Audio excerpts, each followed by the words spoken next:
You don't achieve worthwhile goals quickly or easily. They take time. They take struggle. They take relentless pursuit day in and day out. That's what it takes. But also, things don't usually fall apart quickly either. At least at first, it's a slow process. A little slip here, a little setback over there, a little wearing down of discipline and will over time.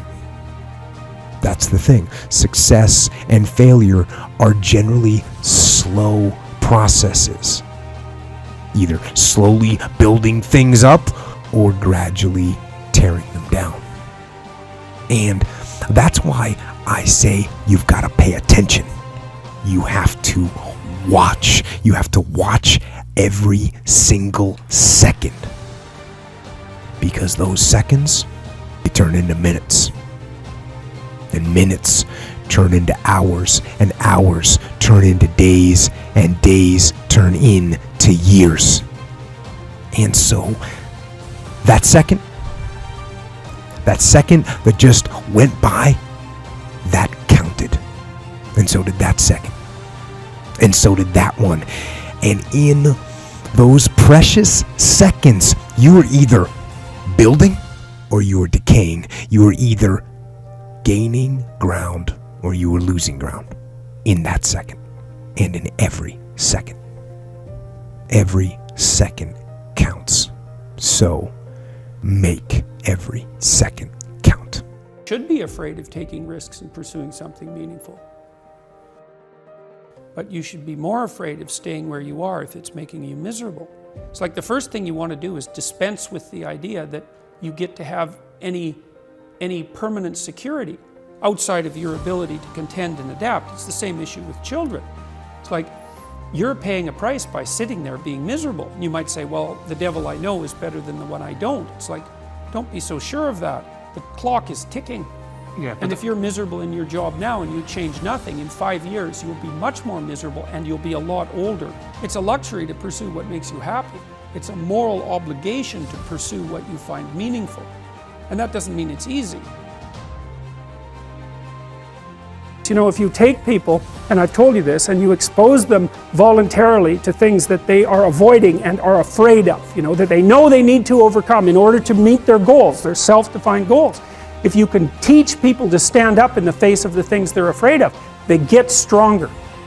And you don't know what the upper limits to that are, because you might ask yourself, like, if for 10 years, if you didn't avoid doing what you knew you needed to do, by your own definitions, right, within the value structure that you've created to the degree that you've done that, what would you be like? Well, you know, there are remarkable people who come into the world from time to time, and there are people who do find out over decades-long periods what they could be like if they were who they were, if they spoke their being forward. And they get stronger and stronger and stronger, and we don't know the limits to that. We do not know the limits to that. I wish I had not waited 14 years. Somebody said if you want to lose something, lose money.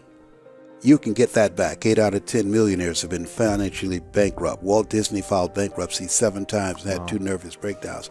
But don't lose time. There were 14 years I sat on the sideline. 14 years I said, I don't have an investor in me like Tony Robbins. 14 years that said, I don't have an MBA or a PhD, and I can't compete with these guys. I have the complexion of rejection. 14 years I silenced myself. Wow. And so I regret that, because there are some people that maybe if they'd heard my voice, they would not have turned to drugs. If they'd heard my voice, their lives would have taken a different direction. And I can't get those 14 years back. That haunts me, and I think that drives me when I speak with such energy. I'm trying to make up for that time, but I can't.